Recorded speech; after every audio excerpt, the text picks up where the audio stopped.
So you should have 2 minutes, one from a February meeting and one from later in the year. I'm assuming the attendees have copies of the minutes. Yeah, I have those. So Okay. if you just take a minute to peruse the minutes, then we're going to go ahead and get through the minutes. All right. Quiet, Wolfie. Okay. So it's February 3rd, October 9th of the minutes you should be looking at. Yes.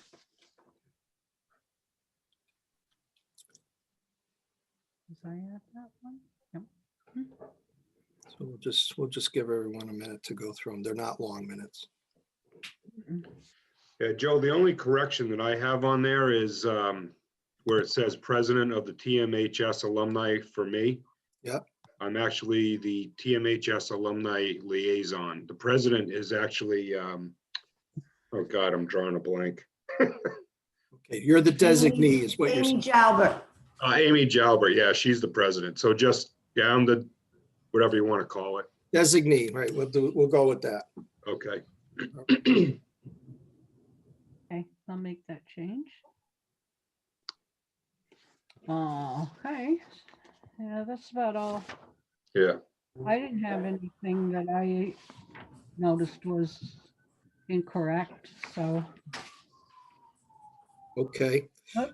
So we're gonna go for both at the same time with that one correction. Okay. Okay.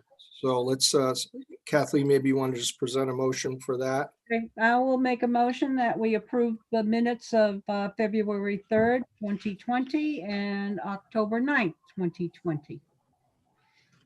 With a correction. Correction for Tom Angelo being the designee of the Tourtellotte Memorial High School Alumni Association. All right, we have a motion from Kathleen. Do we have a second? I'll make Amy St. Ange will make that second. All right, we have a motion second. Any further discussion? All in favor of accepting the minutes as presented, signify by saying aye. Aye. Any opposed? All right, motion carried. Thank you. The minutes are approved. All right. I'm going to assume that Crestwood, you have the ability to take over at this point and go to the presentation. So it says that the host is disabled the screen share. So if you could just allow that, I'll take care of it. It should be all set now. Okay, great. Thank you very much. You're welcome. Bear with me here. So everyone should be able to see my screen now, correct? Yes. Yes. I will say I should change the logo to a Tigers logo for you all. Have our logo up here. Yeah. All right. So thanks for having us here. Looking forward to reviewing the the portfolio and what's happened over the past couple of months here, and talking about our thoughts on looking forward. Before we jump in, any questions from you all to make sure that we cover that during the meeting? I'm good. Okay. Without further ado, we'll start off like we do in most meetings. So we're going to review the investment goals and objectives. We find this helpful just to touch base on why we're doing what we're doing. And so at the top here, you can see our main goal is capital preservation and also income and appreciation to meet the needs of this distributions that are looking forward. We'll talk about what distributions have happened over the past couple of months in both the fiscal and calendar years. But with that in mind, like, do you foresee any cash needs looking forward over the next couple of weeks or months? Orla has a story she's going to tell you. So let's wait for Orla for that part. Got it. So just keeping that in mind that we are trying to preserve capital and meet distribution needs, we have what's called an income objective, which we'll talk about in greater detail when we get to more about the portfolio. But at a high level, we try to target about 35% growth or equity securities and 65% fixed income and cash. So the growth is, that the capital growth is the growth piece of the portfolio, and the fixed income and cash is the preservation and income generation. Any questions? Very good. I'll turn it over to Ryan, who will talk about just the past 12 months here.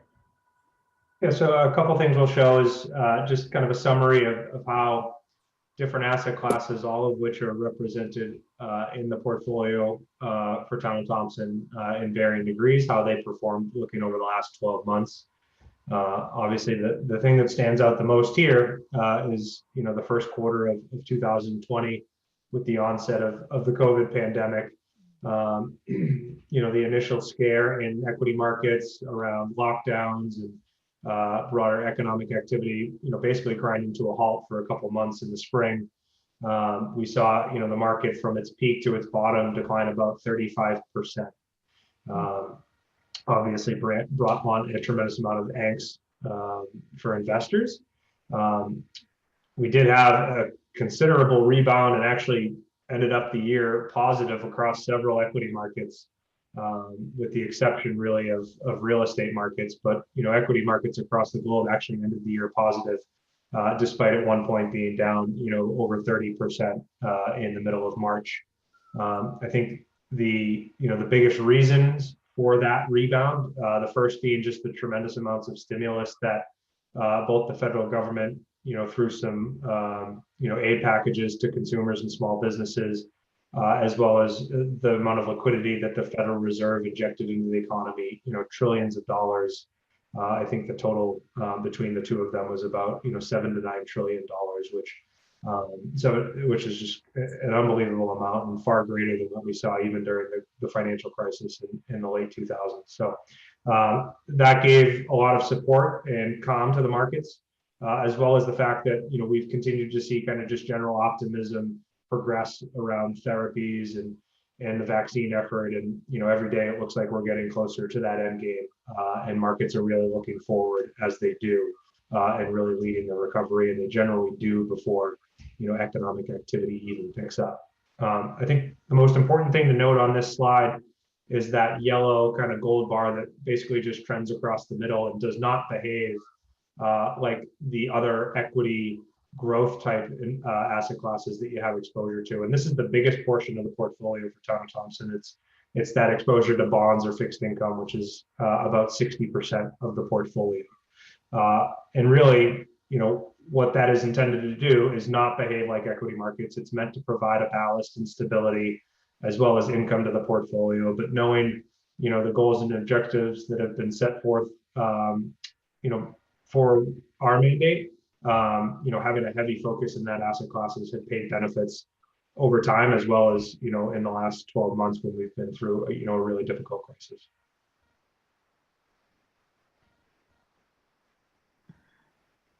Any questions on this slide? I'm good. Okay. Just briefly touch on this, but this has been helpful in kind of framing, the importance of remaining invested and being in an asset allocation that aligns with your goals and objectives. So, we had several clients, more or less panicking and being concerned, as they should have been in the height of this, and wanting to get out of the market when it was, at its worst. And those decisions can oftentimes be really damaging over the long term. You're basically taking temporary losses and making them permanent, and that can be difficult to recoup. And I think what this chart intends to show is that in every calendar year in equity markets, we have large pullbacks. On average, they're about 15% in any given year. Obviously we've seen bigger ones in 2020 and 2008 and looking back over history, but about 80% of the time, despite those large pullbacks in the market actually ends positive for the year. And that's what these green bars signify. And so as uncomfortable as it is, staying the course and not trying to market time typically rewards investors at the end of the year and even over longer periods of time.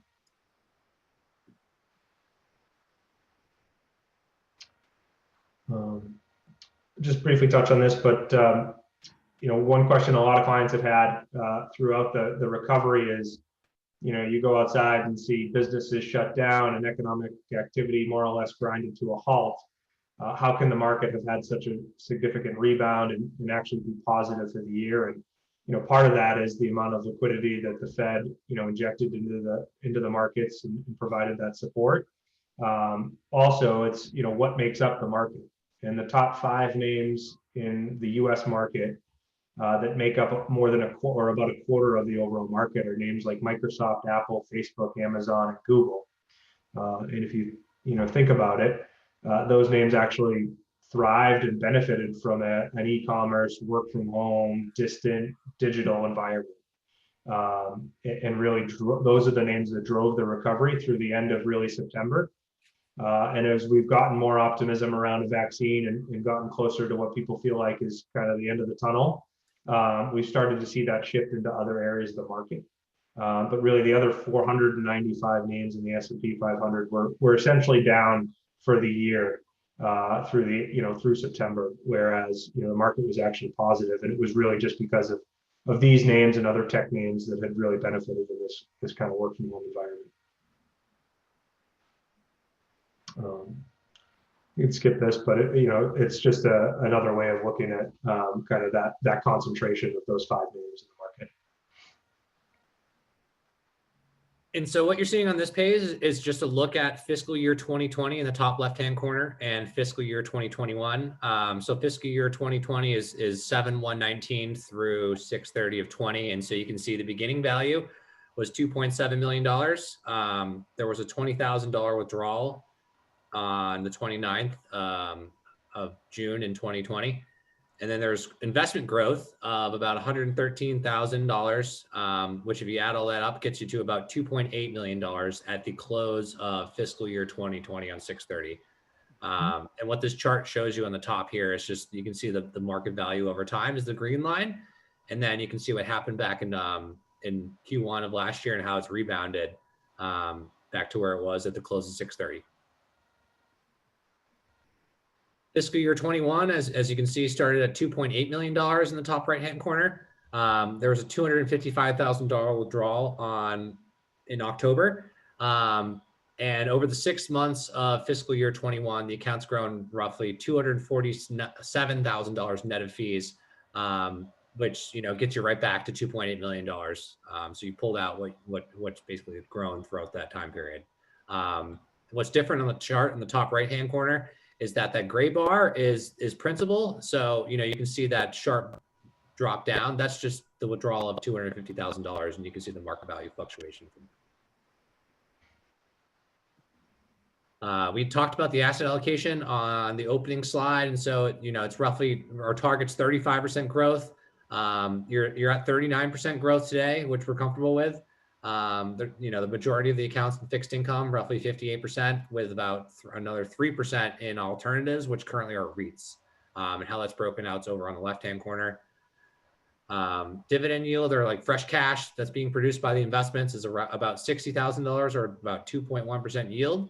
And then lastly, it's standard deviation, which is like a measurement of the risk or the up and down swings and returns over time. Is relatively low compared to an all equity benchmark, because you do have so much fixed income. So, going back to that chart that Ryan had talked about when we started, that nice orange line going across the top, that helps smooth the return experience when things get a little shaky. And that number just shows you that.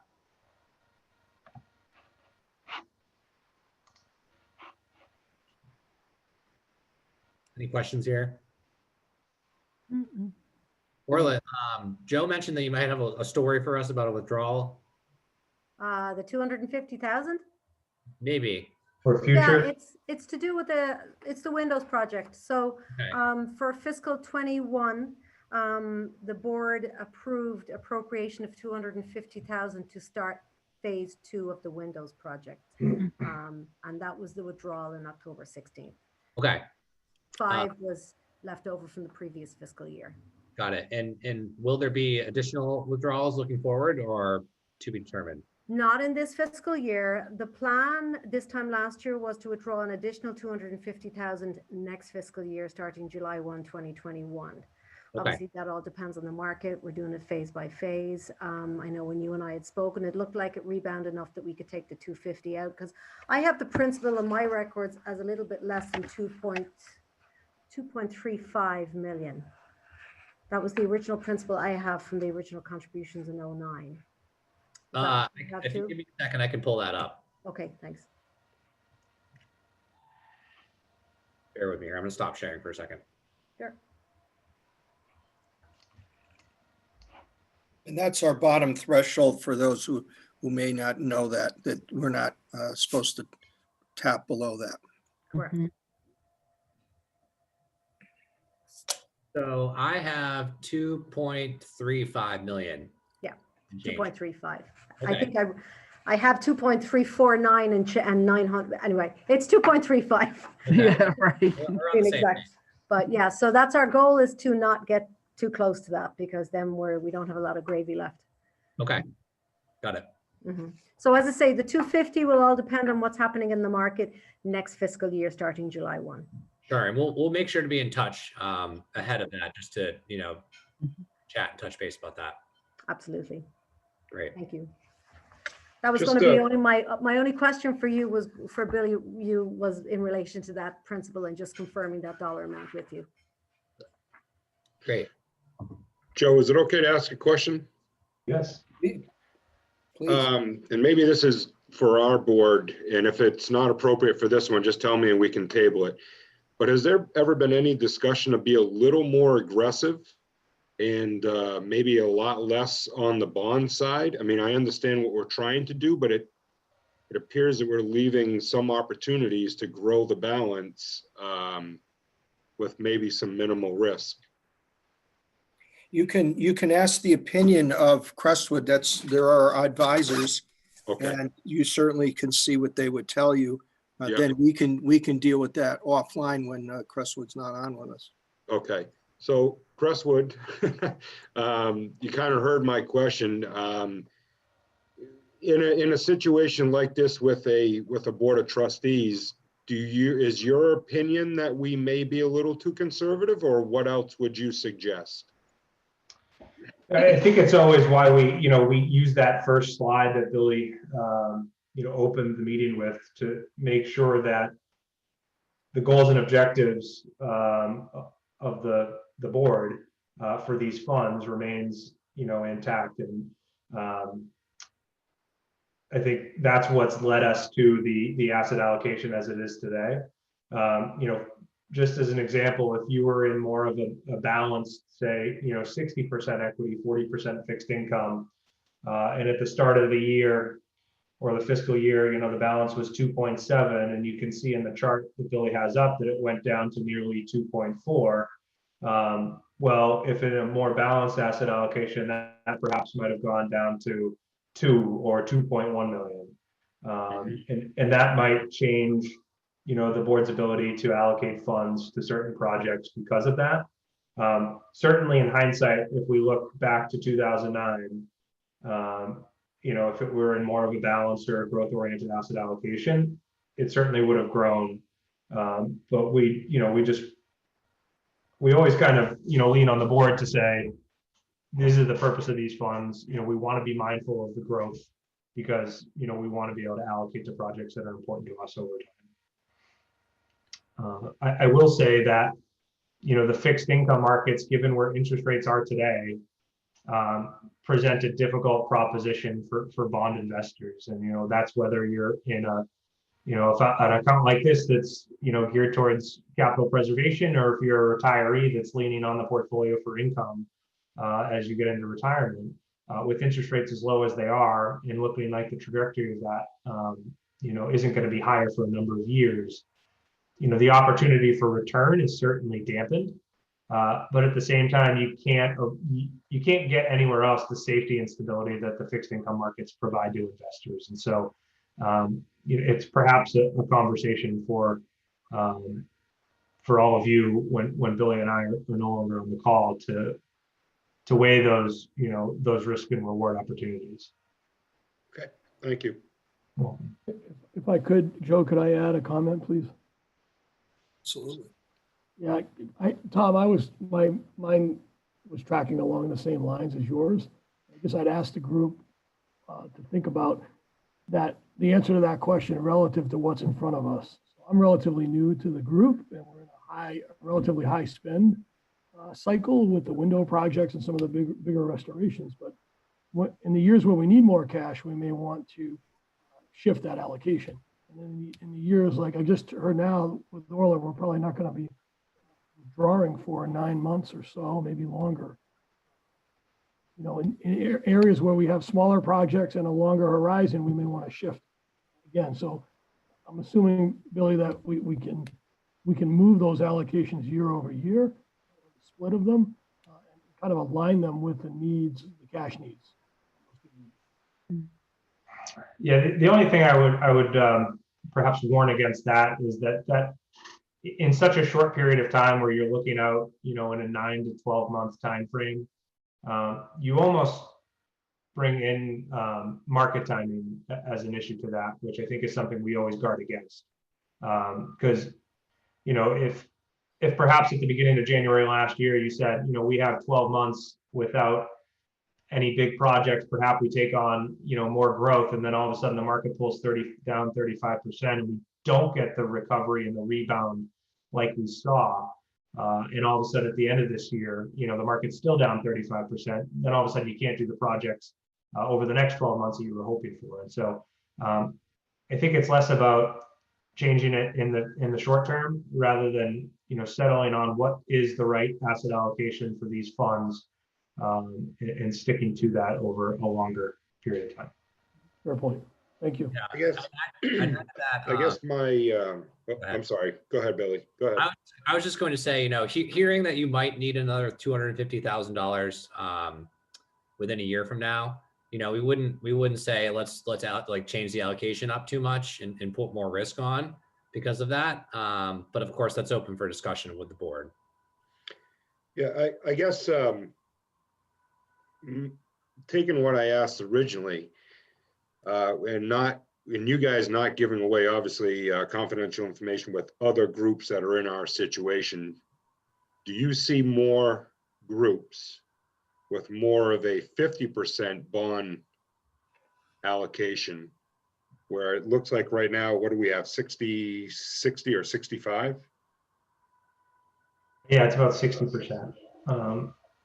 Yeah, every case is different. I would say that the foundations or endowments or whatever you want to call them that are at least that tend to be more consistent in their yearly, you know, whether it's gifting or whether it's distributions from the portfolio, tend to take on, you know, whether that's more of a balanced or growth oriented portfolio. You know, for instance, over the last fiscal year of, you know, withdrawing about $270,000, or at least over the last, you know, 7 months or so, you know, that's 10% of the portfolio. Generally, we see, you know, accounts distributing, you know, 4 or 5% allows you to take on perhaps a little bit more risk, whereas 10% is a meaningful chunk of the portfolio. I know they're certainly episodic and it's not a consistent year over year thing.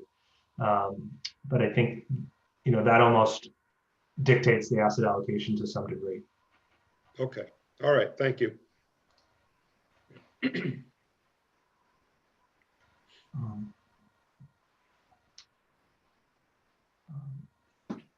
This just talks about, you know, the fixed income of the portfolio, which, you know, we know is a big part of it. And I think just reassuring that our focus on owning fixed income is owning quality fixed income. So it's, you often read about high yield providing a larger, you know, cash flow or income opportunity, but with that comes on more risk. This is just to reiterate that the fixed income in the portfolio focuses very much on quality and capital preservation and in return of principal to the account.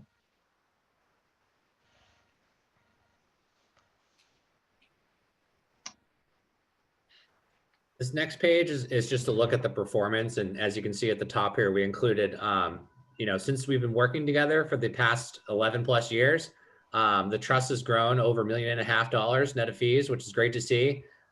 This gray line that kind of goes across is the withdrawals over time. And so you can see that, you know, where it started and where it's began, and we've kind of grown beyond that. And that includes that, you know, allocation that we've been talking about. So down below is just the performance through a couple of different time periods. At the top, you can see this is the return for the portfolio during that time period, and we've broken it out into the different asset classes down below. So looking back, and I'll just talk about the calendar year 2020, the account was up 8.5% for the year. which, back in March and going through the years, great to see that. Equities led the charge, up about 15.5 compared to 16 for the all equity benchmark. And you can see fixed income underperformed a little bit. That's because we do maintain a relatively shorter duration or maturity date on the bonds that we own relative to that benchmark. So we've lagged a little bit there, but we're comfortable with that. Fiscal year numbers. So, for the first 6 months of the year, the account's up 9%. Equities have really done well, up 24% compared to the benchmark, with fixed income right in line with the benchmark at 1.3%. The fiscal year 2020, which was 7/1/19 to 6/30/20, the account was up 4% net of fees. Equities slightly outperformed versus that benchmark, and fixed income was just behind. But looking back over time, that $1.5 million net of fee growth over the since inception translates into 78% over 11 years. Equities, again, the majority of that growth, but the fixed income's there to really for the capital preservation piece of it.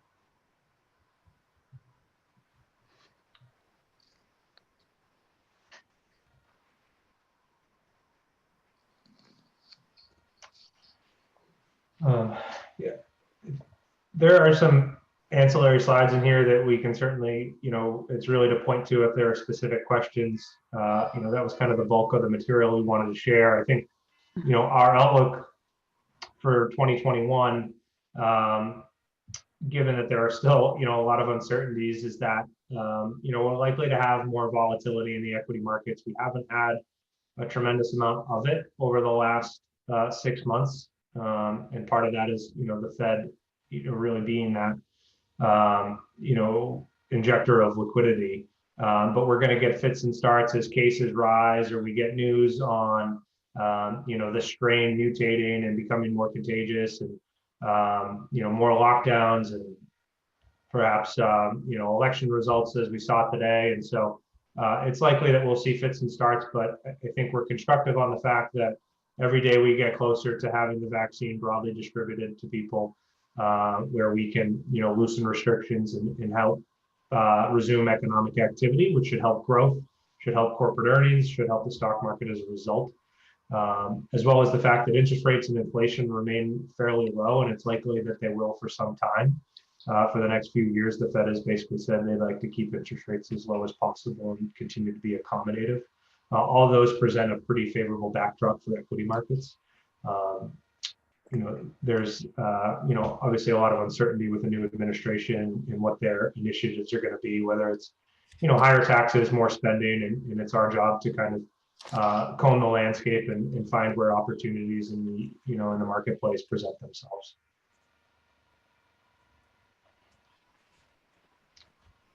Any particular questions about the portfolio and positioning and the economy or anything like that?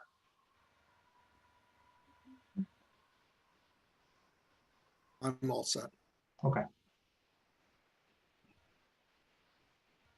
I know we sent the presentation earlier, Orla. I don't know if you were able to circulate it, but if any questions Yes. come up as a result, more questions about asset allocation or anything related to the slides in there, please don't hesitate to reach out. Well, we appreciate your time, both you, Billy, Ryan, and both of you. Thank you very much. Well, thank you all, and continue to stay safe and healthy, and have a great start to the year. And thank you for what you've done Thank for you. us. Same to you. Good night. Bye. Bye now. Thank you. Okay, I'll be back in touch, Billy, about the next 250. I think they're gone. Okay.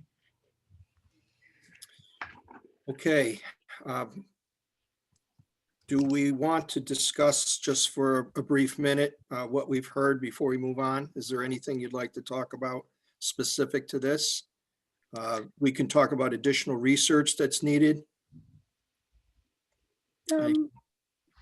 To Tom's point, and a little bit to Rob's point, I know we're obviously in this for the long term, but we may be a little bit too conservative.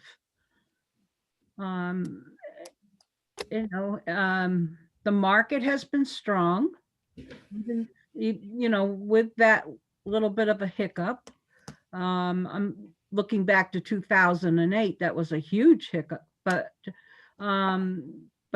earlier this year, with the pandemic hiccup, it certainly recovered quickly from that. All signs that I'm reading point to a recovery.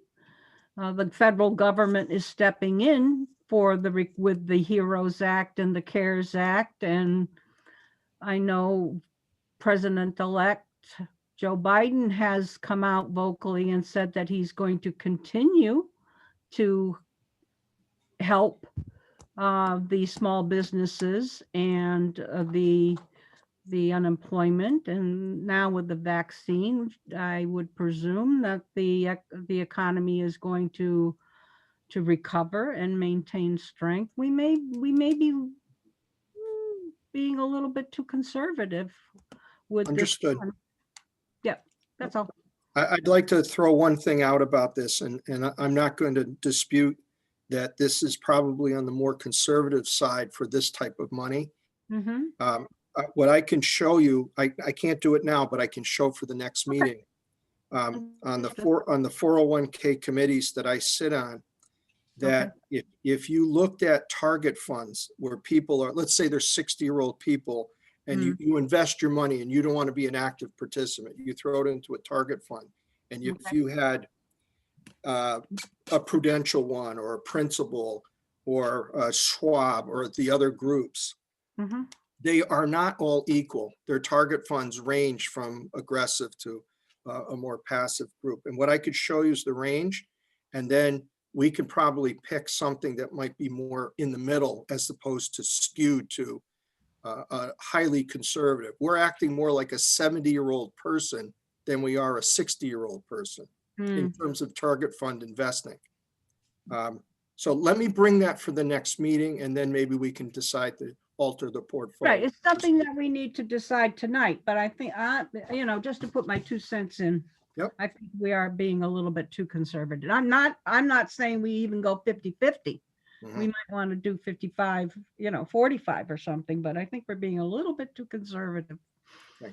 I'll bring the data for the next meeting. So take that as an action item for me. Okay, thank you. Okay. All right. Let's move on to our next one, citizen comments. Do we have any? I'm not aware of anyone who volunteered to say anything on our behalf, with the exception of one person, and that is Tira Penn. And she asked that we listen to a short presentation during our next meeting. That's what her request was. And concerning 65 Main, if we would be willing to listen to it. Is it directly applicable to the trust? It's connected, maybe it's not directly applicable. So as far as I'm concerned, I see no reason why we can't add that to the agenda for the next meeting and at least listen to what she has to say. I would agree with that, Joe. Okay. Any other topics, any other citizens' comments, topics we'd like to discuss? Okay, then moving on. We have election of officers, we have a chair, we have a secretary, and we have the treasurer. Orla, you have a special role this year, right? Do you like your role? Lost you. You're muted. Yeah. Now I'm fine with my role. You're fine with your role? I'm not twisting your arm, am I, in any way? Was there any coercion? Right. Unless anybody else wants it. Yes. Coercion, Go ahead, Lou. collusion, and whatever else. Well, I'm just raising a question. I know Ola does a great job, but she holds 2 roles as an officer. Yeah. And maybe having the discussion of, maybe taking one of the secretary part off of her plate, and maybe somebody else being interested in doing that. But it just seems like that's a lot for her to undertake, and it kind of spreads it among the members of the trust. So I'm just throwing that out there for discussion. I saw you scratch your head so that your hand is raised. I saw that when you're scratching. You kind of waved. Is that something you'd be interested in? Yes. You made the fatal flaw of raising your hand. Keep in mind, I just took this role on last year because most of you were all new Board of Trustee members. Right. So, No, we I'm looking appreciate straight it. at you, Melinda. Well, it just seems like, and I don't know if there's someone else interested, but I thought we should at least talk about it. Okay. Not it, though. How did the rest of you feel about that? As far as I'm concerned, splitting them up is fine with me, as long as we have a willing victim, I mean, a volunteer who's willing to do it. So anyone wanting the secretary role, as opposed to the treasurer role, we should speak up to say you're willing to do the role. Anyone willing? You know, Joe, I Before we would start be willing, but my only concern is what if I don't get reelected next year? Then you're out as secretary. Well, I have 4 more years on the Board of Ed. I'll take on the secretarial role if you don't mind that, Orla, because I think Absolutely. Orla is perfect in place to be the treasurer. I mean, she's Right. the natural choice for treasurer. All right. And I Disagree? I'll volunteer my office for the secretary, for the printing and that kind of stuff. I'm sure Danielle can help us, Kathleen. Okay. All right, so we've got those 2 roles. All right, who's going to be the new president? I don't know. Someone. You, raise- Joe, you're Oh, going to Laura be the Martino. president. No. I've been way too long in these jobs. So please, someone else. It's take it. It's a very easy job. 2 meetings a year. Come on, folks. We can do it. Anyone wants to try? Well, is there any conflict? And again, I mean, I know we all hold elected official positions, but is there any conflict being on the alumni, the Board of Ed, and now the trustees? I mean, is that, if I wanted to volunteer for that, I'm just asking, is there any conflict? I'll answer. My perspective is it was the board was created by a position statement in the ordinance. Yeah. So it was intentionally created almost to have that type of conflict. We wanted vested parties involved in making the decisions about something that we love. So I would answer you in the positive, Tom, not the negative. Yeah, I guess my only concern with that, Joe, and I know when Joe Lindley was on there for a number of years, and obviously, he was very, very instrumental in the foundation of this with others. I just feel that some of the decisions that we're making is it's a direct correlation to the school. And by me being an elected official as a Board of Ed member, does that, is that the conflict? That's my only question. Yeah. My only answer to you is we put people in these roles specifically for that type of thinking. So unless we change the ordinance, Yeah. I would say anyone who's in the role that they're in is suitable for the position. Obviously, if the person's suitable for the role, subject to getting voted. That's spoken like an attorney, Joe. Are you an attorney? I'm trying to say that if you're invited through the ordinance, you can be voted president. Your Honor, to the best of my knowledge. Yes. Well, So and you- if we- I- Go ahead, if I please. Joe, I mean, if Joe doesn't want to continue being president, Tom, when I think about the role you play between liaison of the alumni and also a member of the Board of Ed, it almost seems like a nice balance because you are looking at both sides, right? Preserving the historical part of the trust, but then also worrying about the educational portion. I'm just saying. Yeah, I agree I mean, listen, I totally agree, and I would love to do it. We all, and I'm not being swayed by any naysayers or anything in town because you know how I feel about that usually. I just don't want there to be any backlash on the Board of Trustees if there's a major decision that goes down to affect, something going on at the school, and somebody says, well, there's a conflict. But if we feel we're protected, Any feel we are protected. Yeah. However, we could always consult our attorney just to double check. All right, because anything we decide here goes to the Board of Ed for another final approval, and that would bring everybody from the Board of Ed. Right, but then I'd be voting twice, basically. You see what I'm Yeah, saying? so that's, You know? that's another wrinkle on it. So that's my only concern. And listen, I would throw my name in there. I would just ask that we just consult with our advisors if that's possible. Well, I think what we could do in relation to tonight is we could table the election of the chairperson. And Mhm. Joe, you could continue as chairperson until the next meeting, which is to be held on the 1st of February. that That would gives be us a good. couple of weeks to consult with the attorney and just find out that information and get our ducks in a row. I'd be willing to say that if it's not acceptable, if Tom is willing to do it and it's not acceptable, I will take it for another year and then we can sort it out later. So if you're okay with that, Yeah, then that would work. but Yeah. who's gonna check with the attorney? I can check with the attorney. Okay, thank you, Orla. Or ask, when you do talk to the attorney, if you want to ask them, and maybe this would make them feel better. If I was in that role as president, Mm-hmm. and then a vote came to the Board of Education, Recuse, if I abstained from the vote, would that be okay? yeah, recuse yourself from a Right. vote. Mhm. Abstain from the vote on the Board of Ed. Yeah, Right. So with that, we're going to offer our slate. Right, we're going to offer a slate right now, right?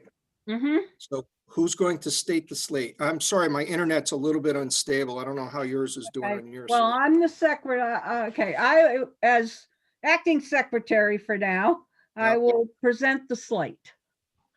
The slate for, is pending attorney, approval. It will be, chairman would be Tom Angelo.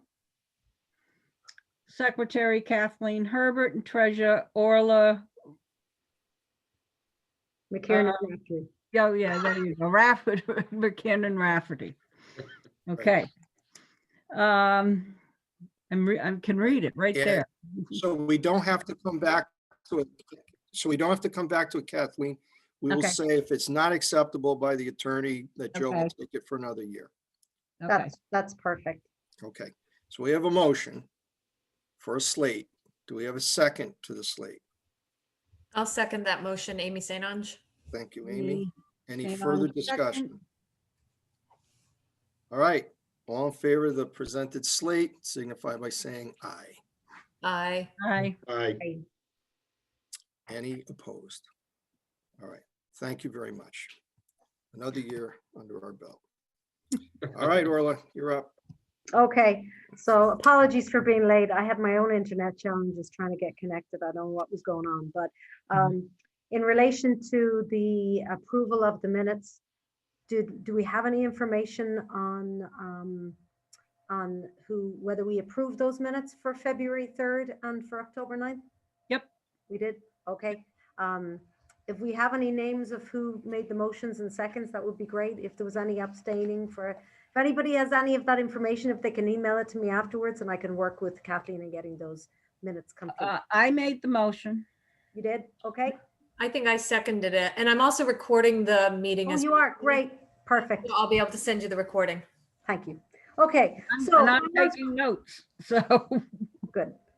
So I had a finance report. So beforehand, I'm not sure whether any of you got a chance to take a look at what I sent, but I am going to try and share it. So just bear with me one moment.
Gosh, everything's happening really slow on my computer tonight, but hopefully you'll start to see it momentarily. Okay. All right, Okay, something's coming up. There it is. Okay. So, yikes.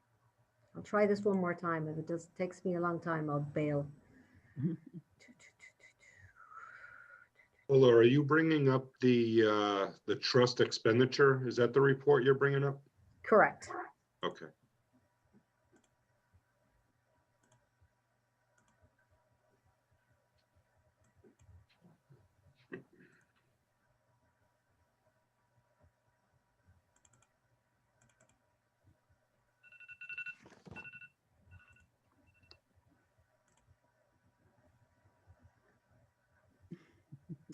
Oh gosh, I don't know what's happening, but this won't let me share. Okay. How about, Okay, Tom, you said you had it up on your screen? Yeah, I've got it up on my screen. Let me You guys- see. Are you able to just grab it and show it through Zoom? Yeah, that's what I'm trying to do right now.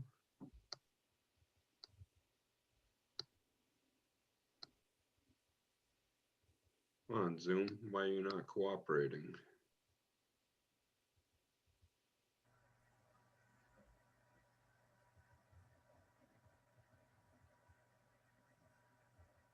Some reason I can't get Zoom to get back to you guys. Well, that kind of is what's going on with Orla and myself too. We're having Yeah. something's happening. Well, we have Worla's Adobe showing. Yeah, I'm gonna try and Uh-huh. you can see my login for Adobe, correct? Yes. Yeah, I can see that. The report is actually behind that. So, oh, okay, now. From your phone number. Oh my gosh. Oh, this is crazy. Well, you can't X out that window? I can't. I tried to, and the thing shut down. Okay, I You just had it got up there for a minute. What was that? You had it up there for a minute. Yeah, not long though. Ola, do you want me to Yeah. try to share my screen? If you have it handy, that would be absolutely wonderful. All right. Come on, share screen.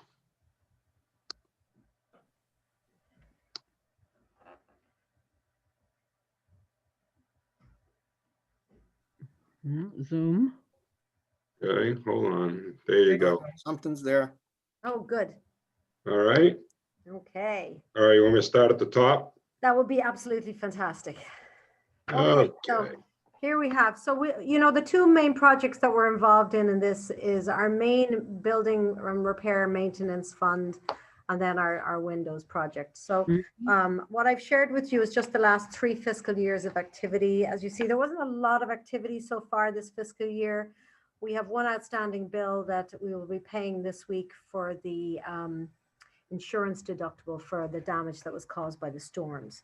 So apart from that, we will have massive amounts of expenses, as Bill Birch will share with you. But at the moment, we haven't spent anything, but we have $250,000 ready to spend.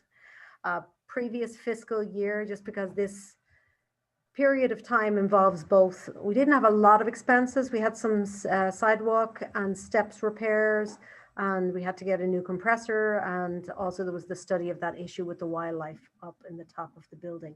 But that's pretty much it. So where we stand at the moment, we have approximately 25,000 to spend on repairs. And we have 271,000 ready to spend on the next round of window project.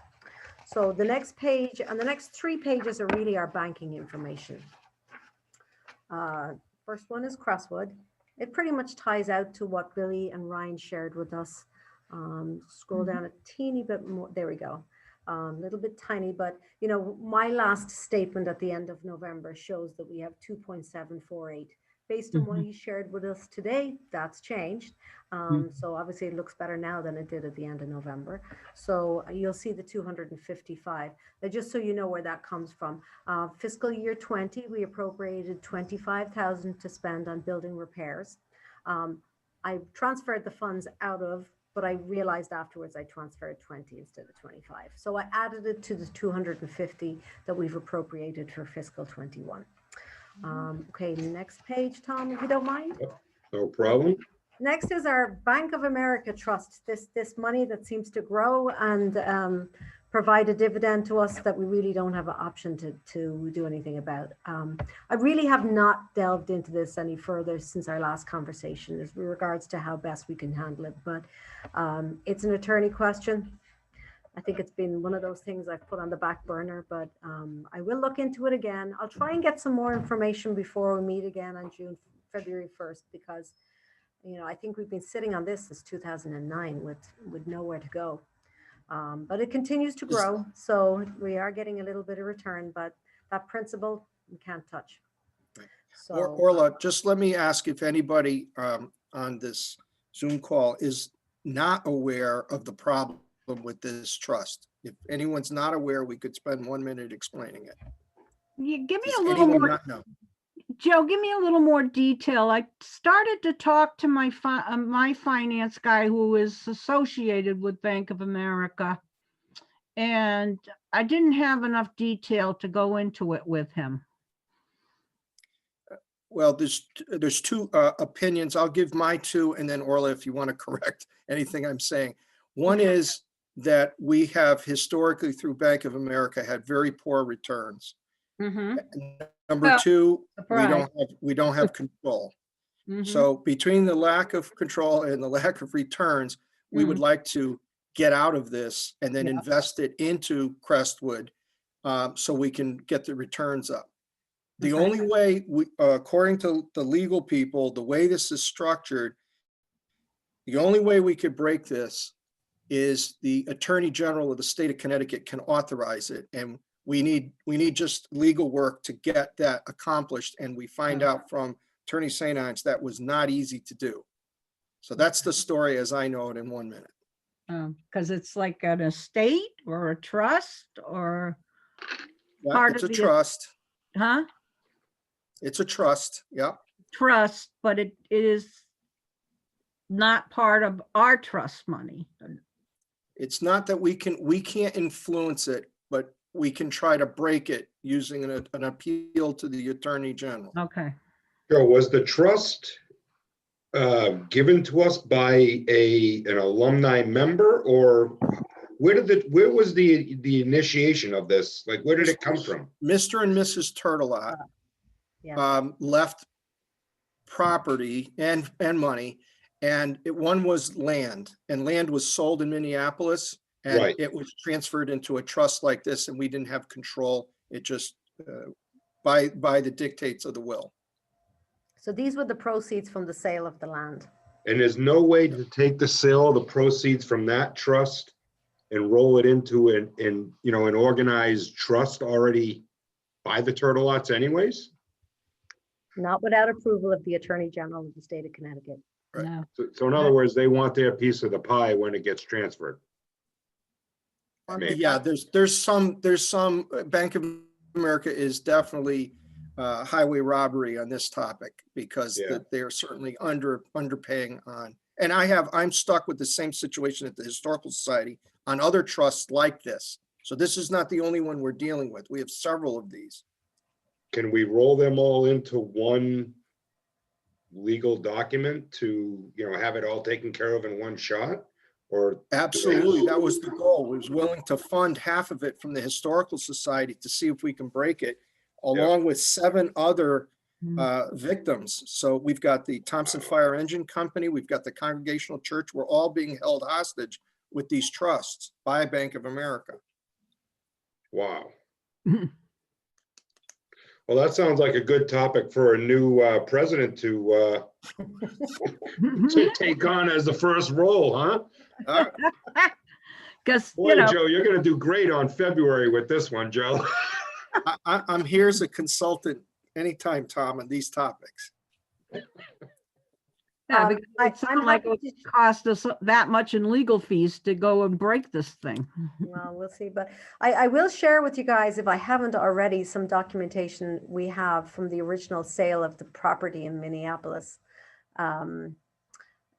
I do have one of the original documents because the property was sold at the beginning, early 1900s.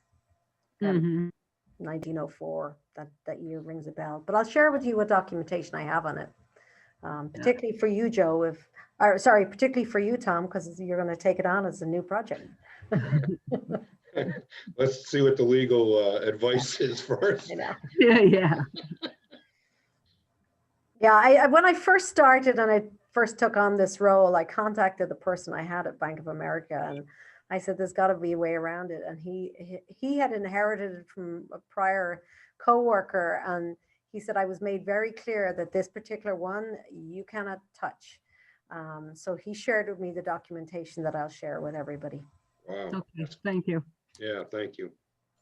Did we ever like try to find out what the costs of the legal fees would be to try to break it and send a letter to the Attorney General? Only because it might be worth our while, since Joe already has others that are in the hopper, that if we got some sort of a quote from an attorney to see what we could do, then we could make a decision on whether to move forward. So the attorney that was consulted at the time was Bill St. Ange. Mhm. That goes back about 5 years. And he had been in communication directly with the Attorney General of the state of Connecticut. And I'm sure it was passed on to Halloran and Sage, being the town attorney that we use currently now. There was, I don't know. You know, It it's just certainly a seems- question to inform and find out more information on. Yeah, I think we should start stirring this pot again in conjunction with the others. Let's Yep. see if we can free up The some others, money. Joe, are the others of this significance, 138,000? The other 6, are they fairly large?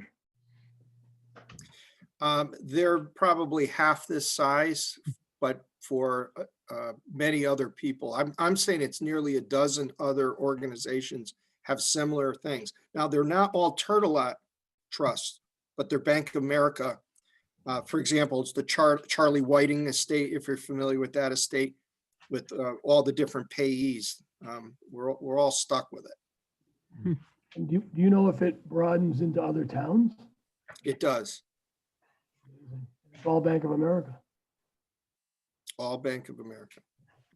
I don't do business there, but if I did, I would stop. I mean, that's just, Hmm. a bit unfair to the small towns that they serve and their customers. Something seems wrong, doesn't it? Yeah, Well, if you are a trust and you don't want anybody to rob your principal, all you want is the proceeds, the interest to go to you, the dividends, right? That's it. This is the way to lock it down. But what it doesn't do is handle the corruption from the bank, who has to deliver just minimal distribution. And the other part of it is they manipulate it by doing all these unnecessary trades where they get fees for the trades. Sure. The result is almost nothing compared to what you would get in, say, a really managed account like we're seeing with the legitimate firms. Mm. Quiet. Okay. So Orla, thank you. I think we've got the idea here. Tom, I'll be glad to work with you on this. Okay, thank you. All right. Yep. Now, typically, we don't accept the financials with a motion, and we've not done that. I don't Okay. see a need to it. We just No, haven't. we don't. presented. We thank you. So thank you, Orla, for your. Yeah, no problem. That last page, if you just want to scroll, Tom, down. Yep. The other is the Webster money market account, which is, it's the one, when we get funds from the investment from Crestwood, it comes into this account. Obviously, the interest is pretty dismal right now. We've earned a whopping $55 so far this fiscal year. But yeah, it went up to $13.50 for the month of December. Yay. Okay, thank you. Thanks for sharing, Tom. You're welcome. All right, let me stop that. Okay. All right, we're on to our future expenditures, and I think probably the best place to start here is to let Bill to go through. Bill Birch, why don't you just go through what's actually happened this last month our last 3-4 weeks, so everybody's brought up to speed. Okay, so in one of the last meeting, we approved moving forward with phase 2A, B, and C of the window project. And that is all of the windows, all the remaining windows on the second floor, including those in the auditorium, which is pretty expansive, and the some basement windows. That's the $255,000 roughly that Orla was speaking about. Also tied to that is, we discovered just recently, actually today, I really looked at it closely. There is some fire protection work that's going to need to be done because it appears that in around 1990, when they blocked up the windows and installed the sprinkler system in the building, they found a convenient place to put a pipe, which was through one of the blocked up windows in the auditorium. And that's going to need to be rerouted, and it's going to have to follow a rain leader chase down to the basement. I was with a sprinkler contractor today. He's working up a quote for me on that. I don't know exactly what that is. It sounds far more complicated, I think, than it is. So I don't think it's going to be a big deal, but it is going to be an additional expense. So that we've authorized them to order the windows. The windows are on order. We can expect to start seeing hardware arrive probably in 12 to 14 weeks. And I would say as soon as the weather breaks, they're going to start working on that project. Bill, the estimated completion, let's assume everything's on schedule. What do you see wrapping up from a date point of view? My plan is that by the time the kids theoretically return in September, we're going to be done. Okay, very good. Okay, so now we have another phase that's going to come in. If you could just talk about what that's looking like, which will be after July, start talking about the money for that. What do you look? Okay, so that will be the last phase. And that is I called think phase my 2B system and is freezing. 2E. And that will complete all of the windows in the building. The window project will be complete at that point. That currently, I think the number on that one is currently $176,000. But there's some questions there because the window assemblies in the two stair towers, north and south, have been covered up since 1990, and we really can only guess at what's underneath those covers. So while the quote came in at 176, there is, the caveat that may change once we open it up and see how much wood structure is in there that needs to be restored. And, if God forbid there's lead abatement or asbestos abatement, that could change. So the amount, Orla, you're thinking that we've got ready for that, it's the $250,000, Yes, right? yes. And So so that's, currently, you have 271 to spend currently on phase 2, Bill. And that should easily cover that phase, and we should have some change left over to buy penny candy when we're done. So the initial So- appropriation was planned for 250 for fiscal 2022. So Orla, do we have enough allocated in case, say, to what Bill just said, if we uncover, Pandora's box, do you think we have enough already allocated or no? So let me say this, Tom, unless there's something in there that requires extensive abatement, Yeah, lead paint or asbestos, then, the difference between the 176 that we've been quoted and the 250 that you're talking about allocating, that should be a good enough contingency to cover whatever we find. The game changer is if we find out that, somebody used some asbestos caulk or something like that. I'm not so concerned about lead as I am that we might find some asbestos under there. We hope Yeah, not. Based on the age of the building, there shouldn't be, unless there was some renovation in the, 60s or 70s, and somebody thought it would be a good idea to use that material, and we won't know that until we uncover it. So this is just the third floor when you're going up to the third floor from the south and north towers, is that right? No, it's actually, if you look at the stair towers themselves, Yeah, there's a stair tower on the north side, one on the south side. yep, If you look at those, there are window treatments that go, on both floors yep. and actually go into the third floor area. But there are spaces to the sides and in between the two windows that are covered up by metal panels. So where the third, there's actually three sets of windows, basically, the right, the left, and then you have the center window. It's the right Yeah, and left kind of. sides? Yeah, kind of. Okay, But there's an awful lot that's covered by metal. There gotcha. were an awful lot of metal panels that were installed during that last window project. And nobody is really sure what they're covering up. And so that's the question. And, it could just be that we uncover it and find out that it was, just wood that they didn't want to restore, so they just covered it. Because we found that in other areas, like the arched windows in the auditorium. They just, whoever did that last window job felt it would be much easier just to cover them up with metal panels than to try to restore the wood. Gotcha. So that may be the case, but, we're just, to err on the side of caution, there could be things in there that we're not prepared for. Gotcha. And Well, you I can think it talk, sounds like that there's a decent contingency in there.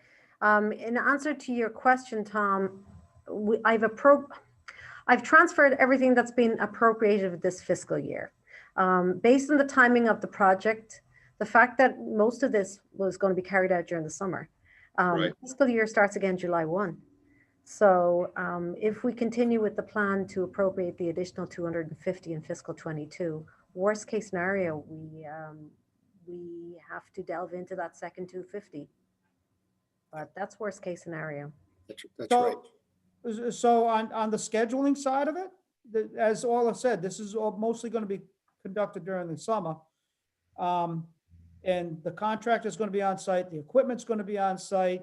So our plan is that while we're there putting those new windows in the auditorium, we're going to take the leap and we're going to start to remove some of those metal panels just to see what is under there.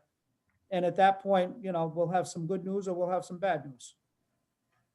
But we don't have Bill. to do anything as a board, Joe or Orla, because we've allocated this money in 2021. Yes. It's now going to flow into 2022, right? Well, we will vote either this meeting or the meeting on the 1st of February to request an appropriation of $250,000 for fiscal 22. And that Okay. will in turn go to the Board of Ed for approval, and it'll in turn go to the Board of Finance for approval. So once that budget is passed, July 1, those funds are available. So, worst case scenario, we're in June, it's clear that we're going to need an extra $50,000 for phase 2. We can work it into our motion that we're approving this 250 as a contingency to phase 2 should it be needed. And if not, it'll be used for phase 3 of the project. Right. And Okay. once July comes around, once the budget is approved, I make a call to Billy and say, we want the 250 now, or we only want 50 grand now. Right. And I get it overnight. So Okay. I feel we're in a good position right now. Yep. I think, Tom, the question before us is, let's say that we're at July 1st, and if Mr. Birch has the capacity with the team to keep going, that 250 is going to be available. And he could continue to work through the summer on the next phase. I don't know if he's got the fortitude at this moment to want to tackle something that big. But if you can do it, Bill, the money's there. So that's something we really need to consider over the next few months. That's Correct. true. And there's, there's probably at this point, we ordered the hardware for this phase of the project. Yep. And there's a 12-week lead time on it. So that'll be good. You start ordering custom windows, and these are extremely custom windows. And you start ordering those in the height of the construction season. And that lead time runs out from 12 weeks to maybe 20 weeks. So in reality, we might be getting those windows the middle to the end of October. And then it's a question of, okay, are we going to start tearing windows out of the building in October, or do we sit on that until the following summer? Okay, okay. And that just comes down to lead time on materials. Bill, I promise not to pin you to the wall on this question. If you could get those things ordered with a promise, and you could have them in the summer, could you do it? Yes, You could get it done. If you could get them ordered and delivered, you could just keep going all through the summer. I like that. that's correct. I'm confident, and it makes it easy. It makes it easier on the installers. Once they're on site, the equipment's on site, to just keep going. Okay, so here's how to think about this. Orla, we've never talked about it, so just understand this one point. I think we're about 250,000 over our minimum threshold number. So we're only allowed to draw down to whatever the maximum number or number was. 0.35. Right. So if we wanted to say right now we could take 250, we don't have to wait to regenerate more funds. We have that amount. Should we want to do it? And as a board, we could go ahead and get you going, Bill, and you could probably save us some money not having to send everybody home and come back again. Something to consider for the next meeting, maybe. I think I agree with that, Joe. Mhm. I think that it would probably be fiscally advantageous to roll those last two phases into the project. Mhm. And just keep going. If the trust can support it and we can do it, then Yep. I would suggest that that's a good idea. Okay, so we'll let our treasurer work on that strategy and then come back to the next meeting. And if that looks like we'll have enough to stay above our threshold, we could do it. Sure. Well, as I mentioned to Billy at the end of our conversation, I'll give him a call over the next week or two and fill him in on how this meeting went after they left, and get his thoughts. Okay. All right. That's pretty much it from advanced planning. Joe, can I just get clarity on one thing? Please. The money that's in the money market, Yes. is that not the 255 that was already allocated? Yeah, it's an accounting entry. The money actually comes into that account. Okay, So- but is that, I guess my second part of that is that 255 part of the total that Crestwood or you had on there as an ending balance? It is Or not. is the 255 additional? The 255 is in addition. Okay, so maybe I'm confused then, because Joe, what you just said about we may fall below the 2.3, if the 255 is additional and we go into the next fiscal year, don't we still have another 250,000? So we're really looking at $500,000? No, we're not. So I just take a look at my dollars. So my dollars at the end of November were 2.75. Right. Our baseline is 2.35. That Okay. gives us $400,000 to play with. Okay. We've already taken one of the 250s out of that. So our 2.75 is net of our 250. We take another 250 out of the 2.75. That brings us down to 2.5. We still have a gray area of about 150,000 between that 2.5, the baseline, which is the lowest we can go. And so we do have some gray area. It will definitely leave us reasonably close. And in relation to what you're suggesting, Joe, hang on a second. Seamus, could you let the dog out, please? Dogs are all being entertained this evening by the Tourtellotte Trust meeting. Oh, I gotta get back to my train of thought. Yes, okay, so keep in mind that we are talking about doing the next round of project possibly during the summer of 2020. That would require us withdrawing that 250, probably a little bit earlier than I was thinking in the back of my mind. I do want to see how the market goes over the next few months. Obviously, we all know there's massive changes going on over the next few months and everything to do with the United States. So the 1st of February might be a little bit earlier to start making that decision. Mhm. Yeah. Okay. Remember the lead time, though. The lead time here. I know, 12 Yep. weeks, I know. Yeah, and Bill's right. I mean, again, being in the industry, we just order standard windows, which is generally a 4-week lead time. We're now out to 8 to 10 weeks on just standard size windows. So to Bill's point, these are oversized custom windows. Mhm. That's huge. Oh, I know. I just feel that February 1st just might be too early to start Yeah. making that call. Well, I can have some conversation with the installer and also the supplier from Marvin Yes. and see what they're thinking about lead time on this hardware if we decide to do these last 2 phases this summer. Because, I mean, just like us, they would be anxious to complete this project as well. Bill, this is Amy St. Ange. Just curious, is there any way of getting some type of estimate of what the cost savings could be by keeping the construction firm there?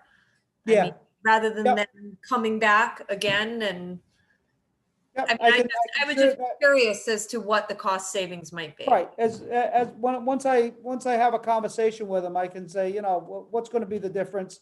And of course, the other thing too is, the longer we wait on material, the more it goes up. I mean, building materials this year are up 25, 30, 40% in some cases. 30%.